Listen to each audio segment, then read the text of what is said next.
Do you listen to Invest with the Best? With Not the regularly. most recent one with Mark Andreessen is really, really good. It's talking about the shift of just technology in general, but he's talking about this concept, and I just don't like the phrasing, so that's why I was like, hey, don't add this. But he's talking about the shift from the elites to the alt elites, and one of his examples, there's many, but one of his examples was like, Jeb Bush elite, Donald Trump alt elite, the idea that um, the people aren't happy with the current state of affairs, and that can happen with like Harvard could be considered an elite, Fox News or CNN is an elite, and so people are shifting to podcasts to get their media. And the reason I was kind of thinking about it is there's sort of a bit of a play from the traditional elite, if you will, tricky word to use, to these newer forms, these sort of like, communities that Chad's building and Hussein, you're building one, and kind of Fred's kind of having a different take on news that's kind of shifting away from the traditional models. And so the Even world is shifting that our way. interlocks shift of how you get early funding to a certain regard as opposed to angel groups or something, you know? 100%. And so people unhappy with old systems. And so the reason I thought it was interesting just between chatting with you guys is that might be a shift that's happening pretty significantly in San Diego away from kind of what are they aside from an event? And they are a great event. We need them, but if they are they more than that? Hard to say. And so that's might be worth an episode worth listening to just from kind of how you talk about transition. I thought that was something that's kind of happening here.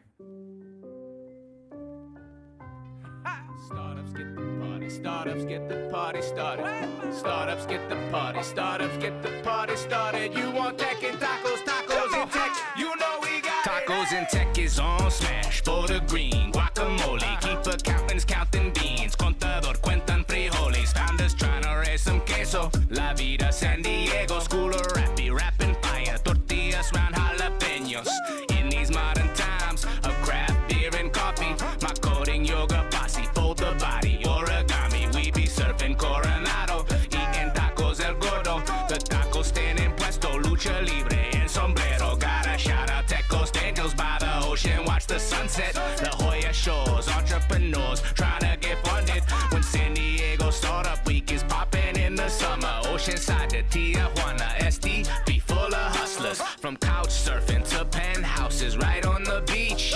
Tech leaders who believe stars are within reach. We interviewing founders who be shooting for the moon. Hashtag SD Techos with your host Neil Bloom. Come on! Startups get the party, startups get the party started.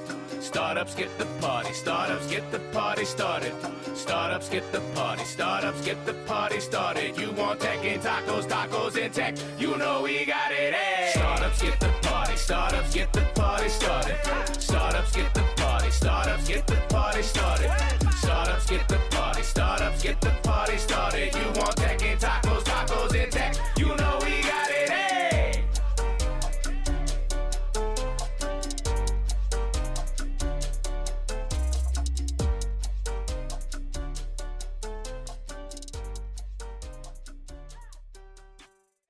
We are back for another Building Together, Growing San Diego Startup Scene with my tech besties, Hussein and Jonah. Hey guys, welcome back to the show.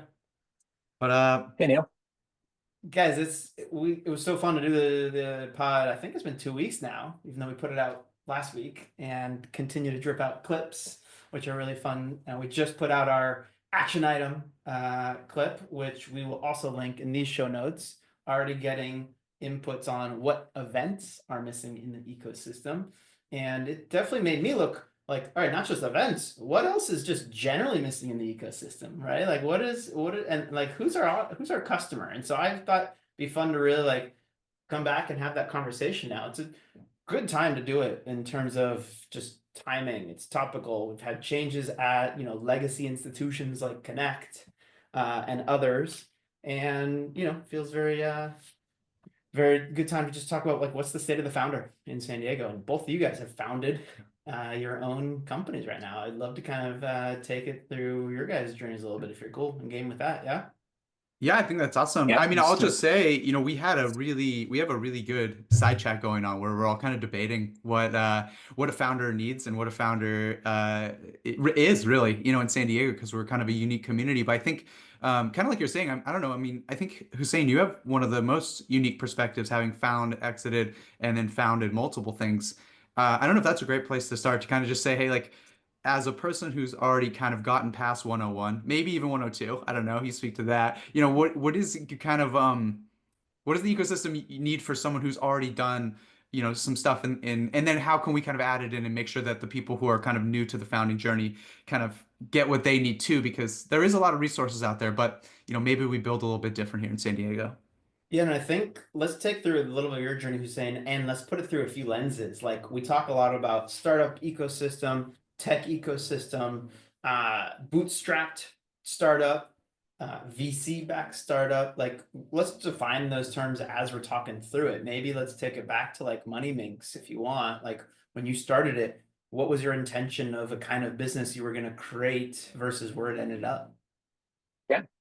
Yeah. So first of all, thanks for having me on again. It was really fun being here. And funny enough, so my son is in a basketball league, and then his coach, one of his coaches is Eli Rinn, who I guess knows you and is part of the network. And he's like, "Oh, I didn't know you know Neil Bloom." And then now we have this whole new connection. So it's like a really small world out there. Yeah. Um, Shout yeah, out to happy to Eli chat Hammer. about.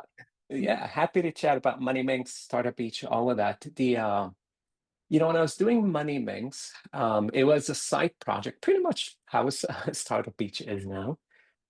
And when I was working on Startup Beach, it wasn't my first startup, but it was like my first one that felt pretty real. Like I had built a lot of products in the past. Like when the iPhone came out, I built a calculator to help diamond dealers price diamonds and things like that. But those weren't startups; they were more widgets and gadgets and tools and utilities and things like that. And MoneyMinx was like a proper startup. Um, and back then, I felt like I I needed help with knowing what to do and not like how to incorporate a company and like paperwork and things like that, but just how do you think about building a startup and growing it? And how do you go from one phase to the other? What does it mean to have a pre-seed round versus a seed round, and what is a safe, and like things like that were pretty critical back then. Um, and what I've learned through that and how I'm approaching Startup Beach is really this idea of there's kind of two worlds I think, or two things I think about quite a bit. One is the side of risk and de-risking, right? Because from Money Makes talking to a lot of investors, I realize it's all about the risk in the journey. So in the beginning, is it a good idea? That's a big risk. Can they build the product? Can they put together a team? Can they get it out to market? Will anybody use it? Will anybody pay for it? And it kind of keeps going. Eventually, can you scale it and grow it and keep it, stable and all of that?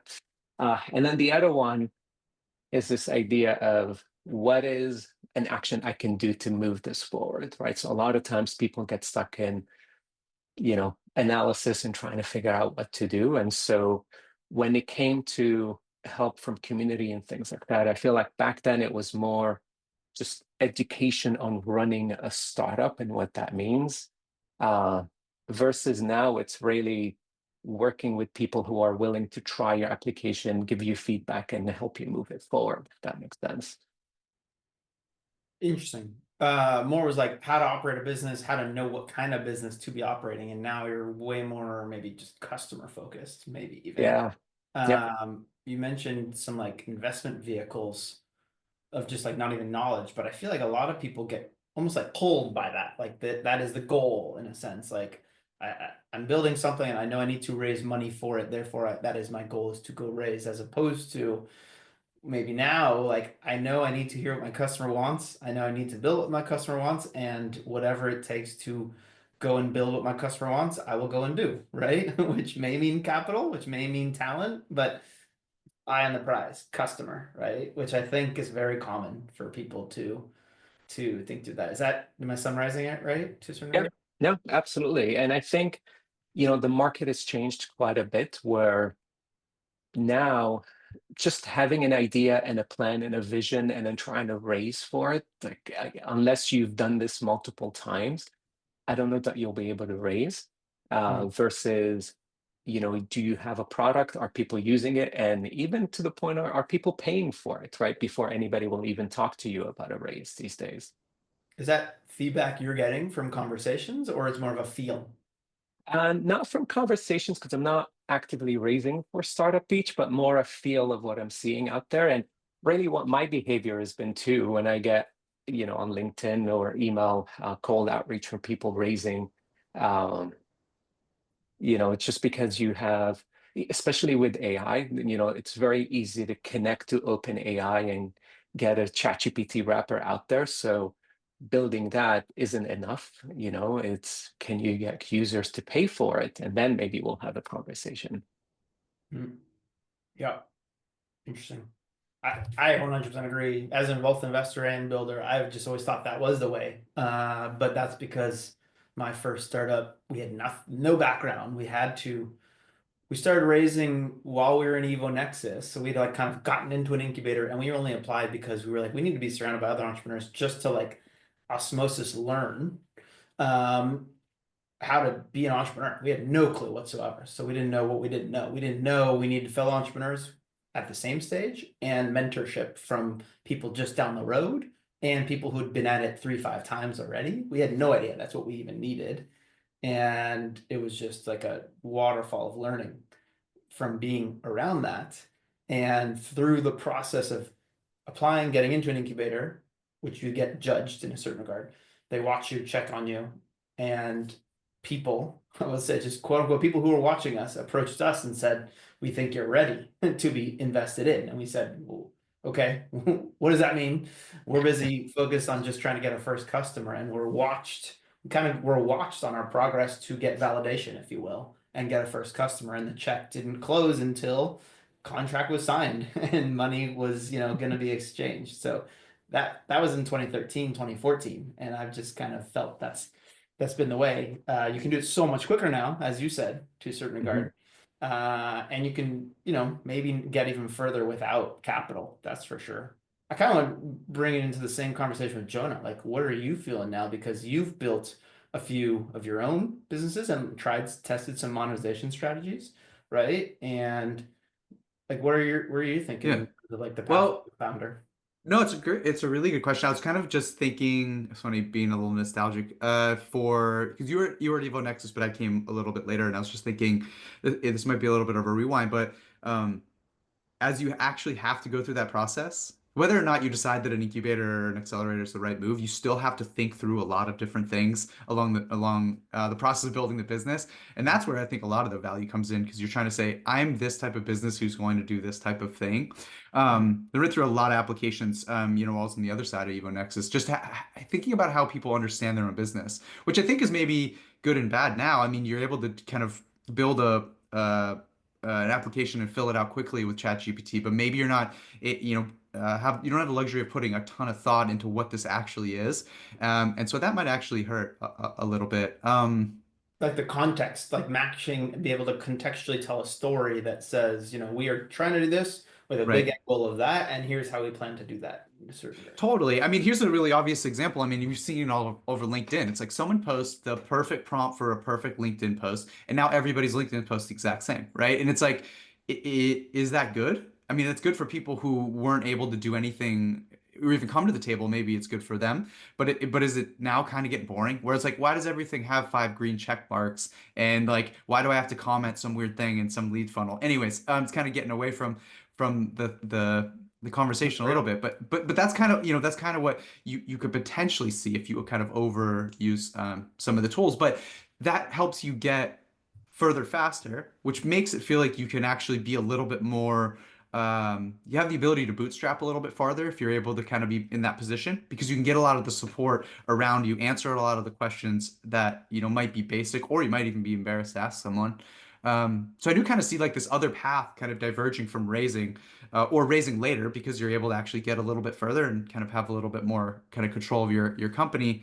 But for me, I mean, I kind of I put out the Social Coyote is kind of like an experiment to see if we could fill a need in the city. But then it became later, clearly people would kind of join and read and we'd see the stats there, but then it's like, okay, can this be a business? As opposed to not necessarily another .org that's kind of operating in a different way. And that's kind of what we're experimenting with now is saying, hey, how can this be, more than sustainable? It's completely sustainable now, but it's like, it's just sort of paying for itself. Can it be something bigger, or do you need to use that and bolt on something else and turn it into a media business versus some other type of business? But I guess the main thing is just kind of noticing that our community needs ways to come together.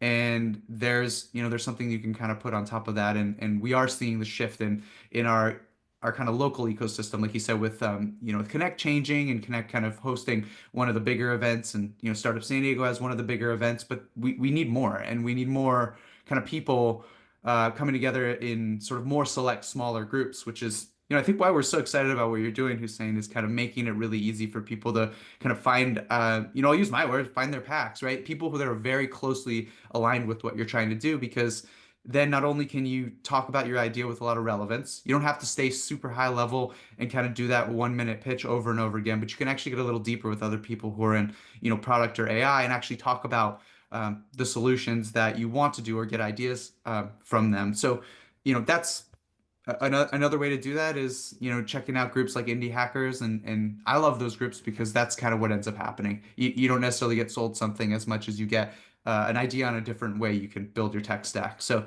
a lot of kind of thoughts there, but I don't know, I'm pretty excited about where San Diego's going and currently at right now.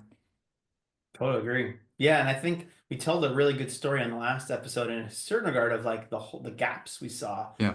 kind of what kind of COVID kind of just stopped all events from pretty much happening. Really, there was like no, which really stopped community. And both of you saw two different holes. One, like there's a few events popping up, but no one's knowing about them. And there's not enough events happening in maybe certain geos or certain topics, and therefore you start your own, and then um, start building your own platform because the tools didn't exist that for the things that you need. So love the both of you, just like finding a problem worth solving. Jonah, in your regard, and you're both solving maybe two different size problems. I don't know. We don't know yet per se. Therefore, maybe you're going to turn into two different size businesses. Do you think about like the kind of size, like Jonah, how do you think about like size of kind of business or problem you're trying to solve in terms of work? Because you mentioned media, you mentioned Yeah. some funding mechanisms. I would say like a Substack or Beehive has really changed the game in terms of giving tools for certain kinds of businesses. But are you building something bigger? Like, how do you think through that? I mean, I would think they're, yeah. I mean, Beehive was probably one of the enablers to make this a thing, which is funny because Hussein, before you had even started Startup Beach, you were building a newsletter on Beehive. So I kind of watched what you did a little bit there, but it made it just a lot easier to just kind of build something and put it out there. But the way that I kind of think about it, and this is maybe where I diverge a little bit from you guys potentially, but you can let me know, is we do have a fairly small startup ecosystem. When you look at it from a companies raising money or building, seed through A rounds and so on. But if you think about everybody else who has specialties at some of our biggest tech companies, they're all part of our tech ecosystem too, and they all might create something in the future or at least just participate in it. And so I kind of think about it as there's the potential to be, we're at, we're over 2,000. But I think there's a world of 10,000, and I think there's a world of um, just in San Diego. And I think there's a world of like these sort of invite only style events. I think there's a way to bring people together both through the ecosystem where everybody's organizing publicly. And then I think there's a way to sort of say, hey, let's curate a little bit and let's do some stuff over here that has a bit more of a specialty that gets those people colliding that really need to meet each other. And so you are adding serendipity, but you're kind of pulling the edges in a little bit so that you can kind of say, maybe have an investor meet a founder, or maybe meet a founder who's struggling with something that someone else has already solved. And so I think it's a lot bigger than it could be. But if we look at it, you just have to zoom out a little bit and say, what is someone in tech? And I think it's fair to assume that people who are into tech might eventually, and have the ability with a lot of our tools, be able to kind of create new things of their own, even just have a side projects. I think you're still a founder in many ways, even if you're employed somewhere else. So That's kind of how I view it. That's why I kind of have this slightly different lens and I don't know. I think there's so much opportunity when you look at how big it could possibly be in just one city. Oh man. You saw me smiling throughout because you're just hitting on things I've thought about for years, and especially the contextual based matching that Hussein's been working on is that totally you're nailing like so much that jives with me is just like we could all be in the same room and not know what we should be talking about, right? Right. The three of us could be talking for hours on this pod and still not know yet what is the one thing that we should be all maybe be working on together yet or experience. And like I think Sure. I don't know, there's something here between Jonah and Hussein to be thinking about Well, that, right? Like uh everyone could be contributing to grow ecosystem, companies, jobs, but yeah. like we don't necessarily one know how, don't know each even our own specialties how they apply to someone else. So I'm deeply interested and passionate about what you Well, said. can I add one real quick thing? And this is one thing I think is really important about what you're doing, Hussein, is this happened to me a couple times where you run into some people at an event and they're on they're laser focused on one mission. Are you an existing example? Are you a hardware tech investor? No, I'm not that. They're like, great, okay, bye. And so see ya. So, if you can if you can figure out a way at least to get a little closer, then you eliminate this sort of like this like, hey Hussein, what do you do? Give me 2 seconds. Okay, I have to figure out how to go to the next person because this isn't aligning with my mission, which is complex because you've heard this story where it's like once you've raised money, you got to laser focus on building your business, which means you have to pull back from the ecosystem or the community a little bit, maybe a lot, depending on what you're building. But it'd be nice to know that you could still be engaged and have that kind of group that you're running into, and at least be a little bit more close in the likelihood of talking to someone, either really relevant, really cool, or really worth kind of your time. So I don't know, Hussein, I think that's awesome that you're doing that. It's the way what I also tell people, it's a little bit short-sighted. If you're going to an event and you're laser focused on, to keep your example, I'm only going to talk to hardware investors, right? Because if you talk to others, you talk to me, you talk to Neil, you talk to Jonah, you talk to whoever, we might know those people, right? But if you didn't take the time to connect with me and talk to me and like build a relationship, after the event, I'm not going to think about, oh, yeah, I met Chelsea and she needs a hardware investor. Let me try to connect her with somebody, right? Right. But had we taken the 2, 3, 4, 5 minutes to get to know each other and know why she's looking for that investor and what are we talking about here, I might actually go out of my way to reach into the network and figure out who's a hardware investor that needs to meet this lady, right? And so it's kind of important to also remember, and I keep using these words, are we all human, right? And we're all people. So as you're meeting, build a relationship first, and then business will come. Like the good stuff will come. Just build Totally. relationships. Start there. Totally. Yeah, it's A reportable. hundred percent. I use the vein looking at from the investor. Let's say I'm standing right there and you're like, who's saying you're like, oh, Neil invested in Harvard, meet him. And, they give me a 5-minute pitch and they're like, we're raising. I'm like, great. I guess clock's ticking. I gotta like start analyzing if I'm investing. And I met you 5 minutes ago, right? And Mm. just Yeah. because it was called out that I'm an investor, like I'll be honest, I need and try to take that just the title out as often as possible because people just perform differently. As soon as they're like, oh, investor, got to turn it on. I'm like, I need to watch you not on for as long as possible. I want to know you, right? Like we should have met 3 years ago, 5 years ago, even maybe before you even started this company, even had this idea. That's ideal for me, right? Is like as Mhm. many data points over time as possible. Maybe it's 30 data points 30 days ago. We met every day for 30 days. We had the same impact. Anyway, I'm just like, No, yeah, like the human part. We want to get to know humans, not just like invest in an idea. And I love that. I mean, to add to your point, Hussein, on short-sightedness, I mean, yeah, you're gonna want to work. I feel like you should theoretically want to work with someone that you really like. So you should probably get to know and see if you like them before you kind of go and be like, Neil, invest in my stuff. And you're like, well, I don't know. What if you send me an email every 10 minutes? I'd not to say you do the opposite of that, but I don't know that necessarily. So you should probably get to know the person a little bit before. I know there's plenty of kind of investors out there that maybe you do and don't want to associate with. So it's not just about the title. that's why we all need to meet more often to a certain Yeah. regard. We need to meet Yeah. each other so that the clock can start ticking on Yeah. all of us to know, who is our one circle of 150 that we want to associate with, because we're all going to have our Dunbar's Yeah. law of, tech Yeah. networking. I don't know. So Well, yeah. Hussein, will you tell us more about how you're thinking about matching people together and what kind of what goes into that, just so we can we can kind of understand it a little better too, because Yeah. it's really pretty powerful potentially, without going too deep under the hood. Yeah. So the thing with the matchmaking is I did obsess over it quite a bit to figure out how to make it work.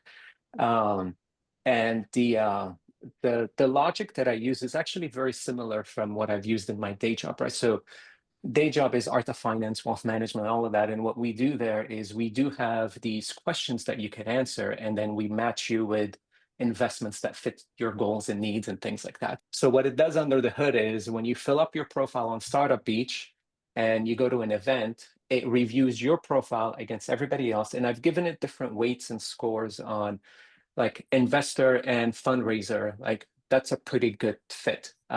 Hiring, looking for a job, that's a pretty good fit. Some people just say, I'm just looking to make friends. It's a good fit, but like it doesn't have as high of a score. And then it scores you against everybody at the event. So like the 200-person mixer, you're actually getting scored against all 200. And then it sees who have you been matched with before. And it kind of goes down the list. And the goal of the algorithm is to figure out how to maximize the potential score across every single attendee in the room. So it's not just Neil gets his highest score, because Neil might get his highest score, but then yours might be super low because he took your match. So it'll actually look into how can we make sure you both get a better score so that the collective score is higher. And it kind of goes on from there. It's super interesting. I'm comparing it to like what we do in person. So like at the founders hike, I don't know if you've heard it recently. You haven't been to a hike in a bit. So I ask who's raising, who's in arms up, right? Yeah. Who's investing, arms up, who's hiring, who's looking for a job. Like those are the first four questions. Then I say what industry? All right, who's in life sciences? Who's in tech? Who's in consumer? Like literally we do that. And I'm like, all right, look around, make sure y'all meet, talk. So first of all, I don't think we've compared those kinds of notes, but it makes sense at that. And Yeah. then recently at the VC Outlook event, I said, can I go do manual matching of all the attendees and you just like push it out to the event? And you gave me an initial match frame, like here's what the system created. And I went and then edited and said, all right, here based on context of people, here's it is. So hopefully you should take those pieces and like maybe like train the model a little bit and like see Yeah. compare our notes, teach me how to be a better matcher and vice versa, right? Like Well, yeah. wait, Neil, you're one of the you're one of the better, maybe best, but I'll say better. Matchmakers in San Diego, as far as like just your memory of people and how you think about putting them together. What's like your algorithm for how you think about that, as far as, how do you recall so many people, if that's a skill that you built, or how do you even think about who needs to know each other? Ooh. Well, it's a deep question. So it's a few veins. Do my event vein, I look at technical versus non-technical a little bit of just like what is someone, not necessarily their background, because I have an engineering background. I don't think anyone views me as technical in the community. So I look at like what are people's skill sets right now? What are they focused on? I'm leading the product side of a build, and I'm looking for a co-founder of and I don't necessarily look at do they know that they need a non-technical co-founder. It's just like maybe they're both someone who's been in that industry before that could give some feedback on the opposite part of what they're focused on. So I'm very focused on like fill each other's gaps, opposite skill sets when I think about putting early stage co-founder, not co-founder. I'm not trying to get them to say you should be co-founders, but it's like, hey, you should talk to someone who's thought about this orthogonally to a certain regard, but has spent many more hours maybe than where you're at thinking about it. So that's one piece. It's just like the yin and yang aspect. Through the interlock lens, we build when we get to a deal where we're like terms look good, let's dive in on diligence. We build a diligence team with high diversity of subject matter expertise. So we look at technical expertise, we look at go-to-market expertise, and voice of customer if you will. So like has been sold to or is having this problem per se, right? And so that is another way where I match make a group that may not need to all meet each other, by the way. Like this is more fulfilling Interlock's need. Like I need someone who has built a, events platform with matching algorithm before, right? Like, all right, I know who to talk to with Hussein, right? I need someone who has sold and built and gone to market with an events platform. Oh, let me go see if I have the founder of meetup.com in my network. Bring them in because they know the journey of creating this and the monetization. So anyway, like those are the pieces there, if that's what you're asking. Yeah, I think so. That's a ton of it. And then I think you need to do a master class for all of us on how you recall so many people. But that could be a longer conversation because that's one of those things where you're like, oh, this guy and this one, and they're all full names. And I'm sitting here kind of trying to figure out. I'm just like, oh man, I gotta like search through my LinkedIn chats because I forgot that person I talked to 2 weeks ago, and you're like scrolling for a half hour. Anyways, it's a superpower. No, nonetheless. Definitely. I yeah, I think it's just like a trait that I was born with, so can't give myself any credit. It's just DNA. I would like to, and realized it only recently that like, oh, this is something I do. These two people need to meet. Maybe they're physically 3 feet from each other. Literally, I have done that, like you two.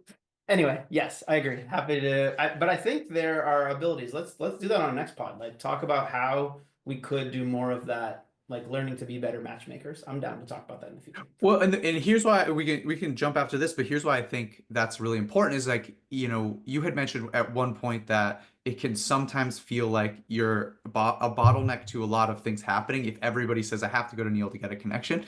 Whereas if we can teach more people how to think about that, then you could send out hundreds, thousands of people that are thinking with that frame of mind to say, oh wait, we got to start. Because really, I mean, that's what this is all about. I think in many ways is making sure people run into the right people so they can kind of have either their, they can figure out the problems they're stuck on, they can help other people get through what they're doing, and then this entire ecosystem, I think, would thrive a little bit more if we had hundreds of people who are really, really smart matchmakers. Then, that the more the better, really, is kind of what we're getting at. It's like, okay, let's coin this, but I'm gonna jump. I'm gonna go in hyper local and then phrase out like what we can coin this to build an army of. So I have dreamed of at an event an experiential moment where you show up at an event. Let's say you check in, right? Like a lot of events have check-ins, some don't. You just walk in.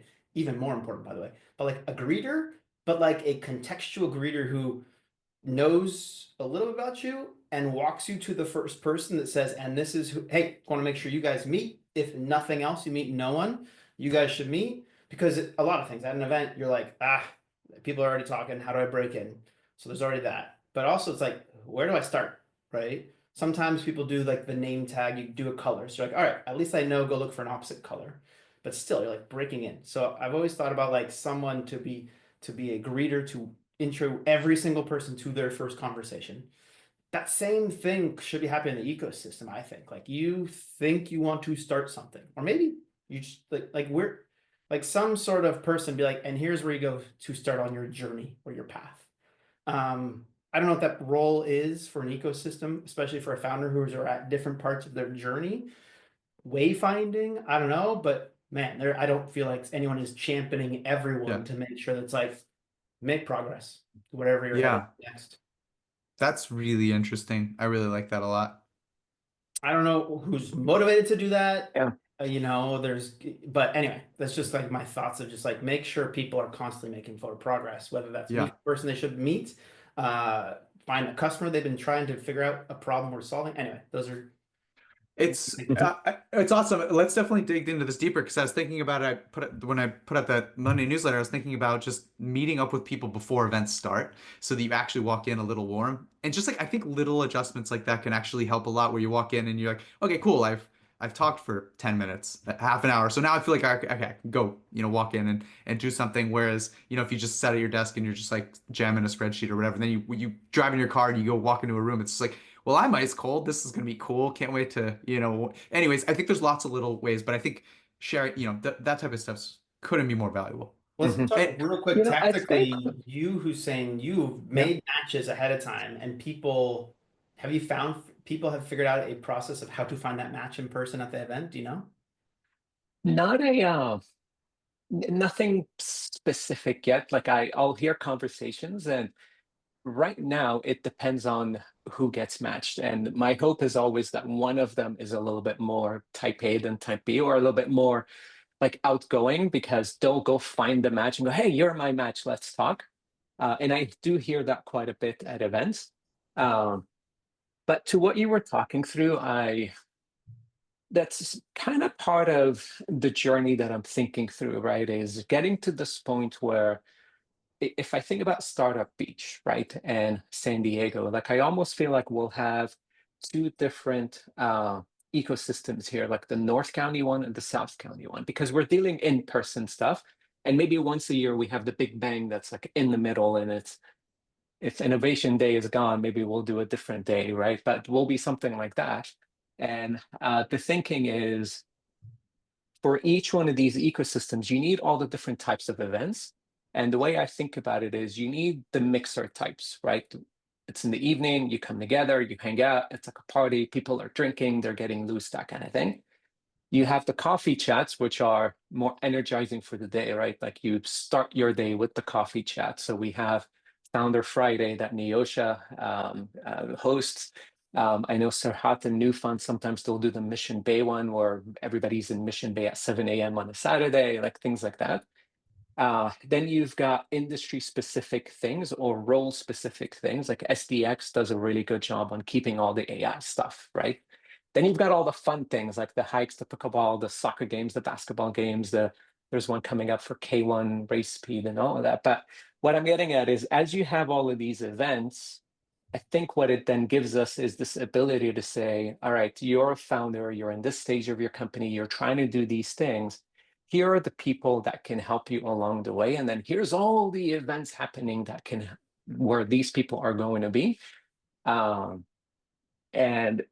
here's your way to get into them.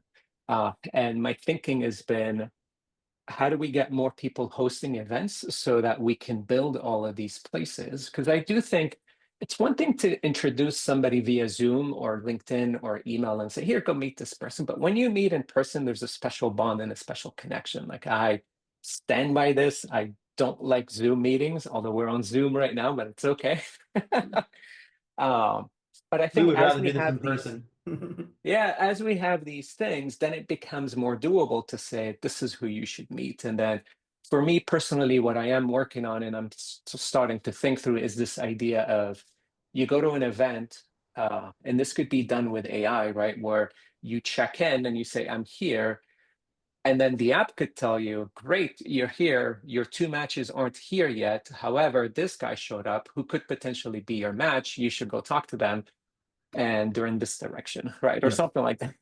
Can Yes. can I add one thing to that? Because I think it's pretty awesome to think about event organizers. Oh, that's one of the things I was thinking about when I was creating the Coyote, because I was like, I want to get connected myself, but I want to help other people. Who's like the node of the community that knows everybody? And you're like, dude, event organizers. Because they know everybody, they bring a bunch of people together. So the more of those that you can actually enable, like you're saying on your platform, I think the more people that can then kind of, to your point earlier, Neil, of being kind of the concierge of the community, the more concierges we have. So really, I mean, we just need more people who are okay to kind of have a somewhat recurring thing happen, because that's really, I mean, I think that's really the main thing, right? I mean, you need a theme roughly, you need a schedule that you can kind of count on, and then you just Mhm. need to do it. And I don't Yeah. think it takes a lot. I mean, it doesn't have to be a stadium, Innovation Day Yeah. stadium to be impactful. You just need to be consistent enough to say, this month I'm gonna go meet my people, and Mhm. this is gonna happen.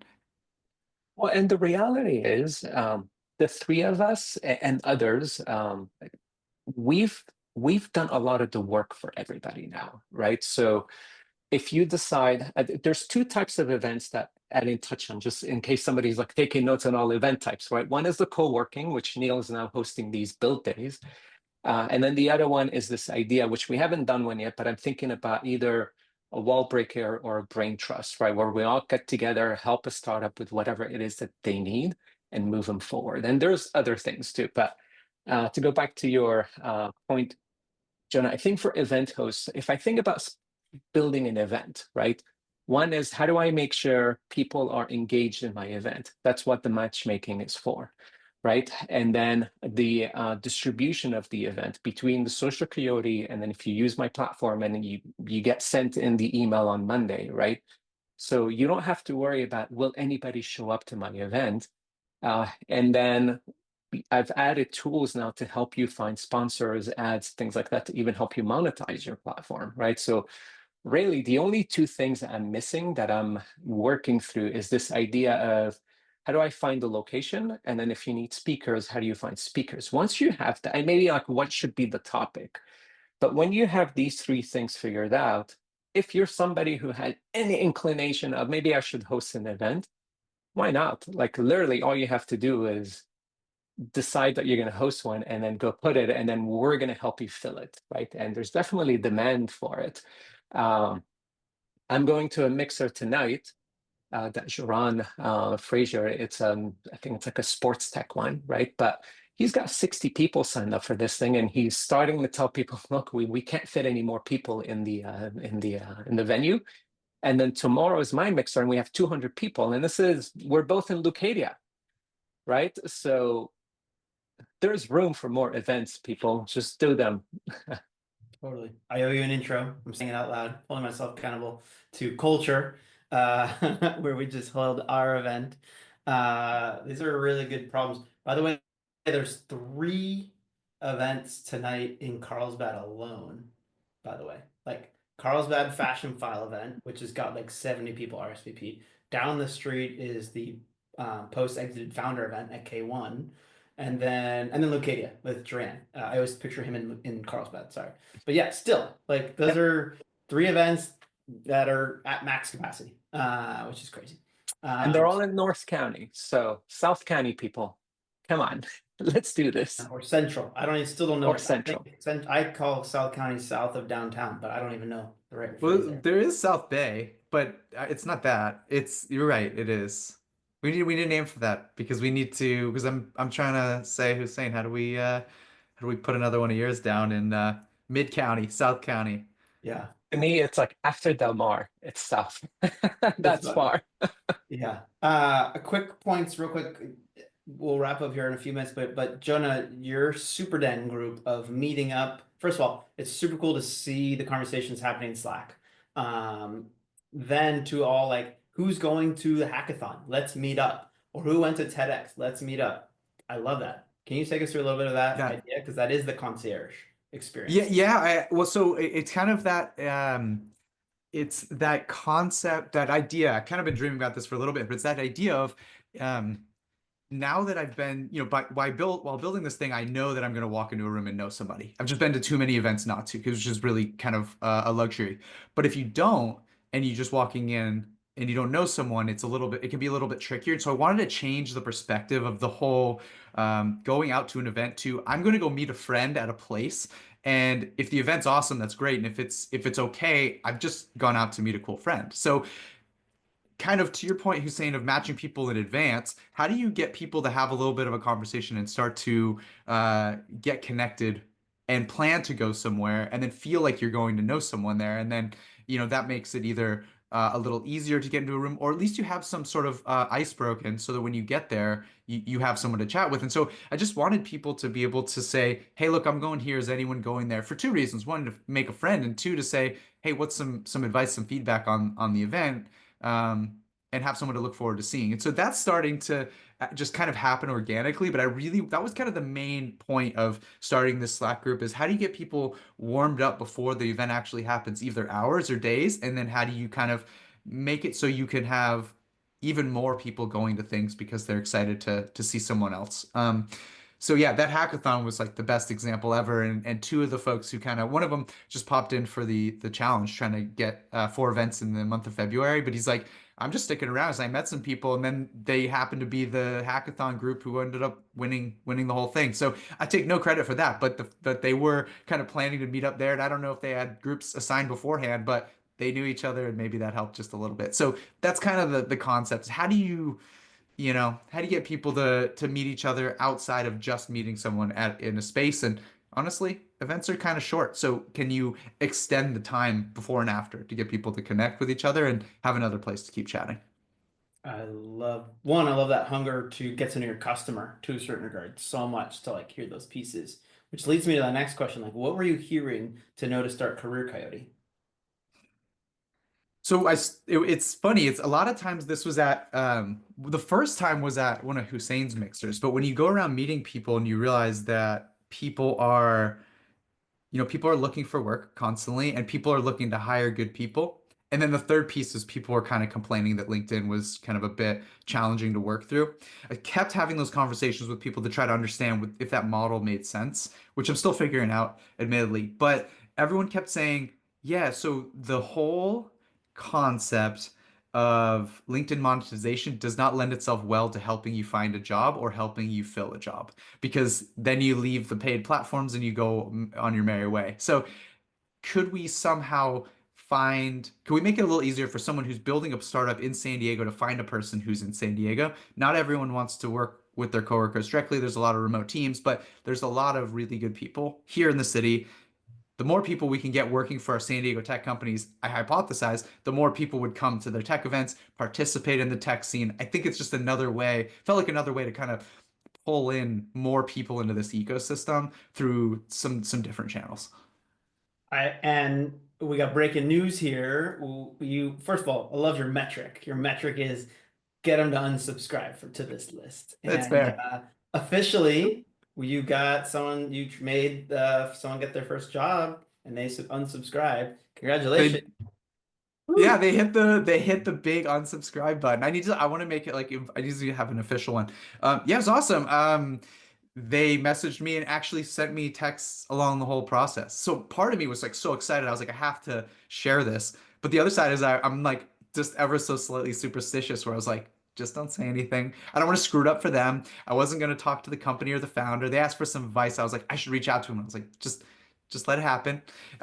Just, sit in my hands. But yeah, I'm But really excited for them. you were motivated to track the progress, which was huge, which was awesome. Yeah, I Uh, mean, and there's a couple of reasons for that, but that part of that is just like, um, if you can help, you want to help. But you want to also know that the people are finding things and they're progressing through the process. And I do think that smaller companies, in some ways, don't have as much of an advantage to fill the roles at their companies, and they're just, it's easy to get buried in some of the big platforms. So how do we do a little bit more to help people? And that's kind of just another piece of data that I found kind of spread out over our ecosystem on random different, personal company websites that I thought I could collect and share a little bit. So it was cool to see that. I'm kind of amped, and actually, I'm talking to that founder who is the CEO of the company to say, hey, look, you got other roles. Like, let's chat. Let's yeah. see what this experience was like for you guys, and see if that can kind of build into this as a business in and of itself, and say, hey, maybe this can be another way to be a little bit more sustainable. So I have some theories on how I do that, but we're just testing and seeing what the customer wants. I love it. If I can be helpful there, let me know. When we were building Hired, which was a matching platform for tech builders and companies, we also had to stay involved and watch the progress and see someone get the job because that's how we got paid by the company. But we had we gave every person who got hired a 2 grand check, like a signing bonus from Hired, and we gave them a bottle of Dom Perignon, which at the volume Let's we were go. buying, by the way, was like $200, maybe $100, maybe even $50 a bottle. Everyone was out for the bottle of Dom.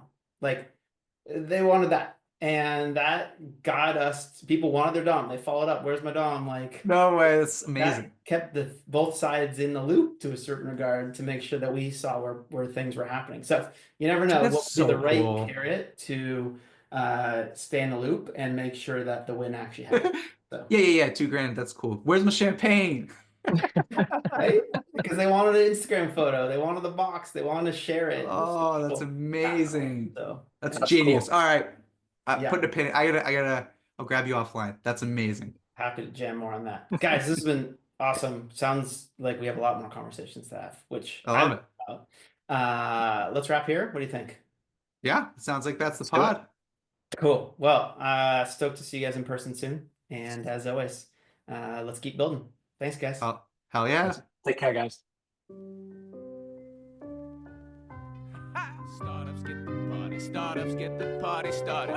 Startups get the party. Startups get the party started. You want tech and tacos, tacos and tech. You know we got tacos and tech is on smash. For the green guacamole. Keep accountants counting beans. Contador cuentan frijoles. Founders trying to raise some queso. La vida San Diego. School of rappy, rapping fire. Tortillas round jalapenos.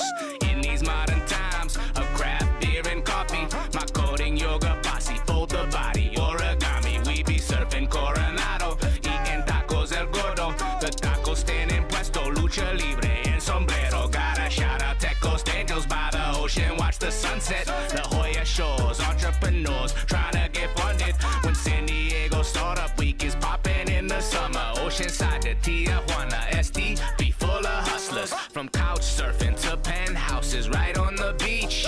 Tech leaders who believe stars are within reach. We interviewing founders who be shooting for the moon. Hashtag SD Tecos with your host Neil Bloom. Come on! Startups get the party. Startups get the party started.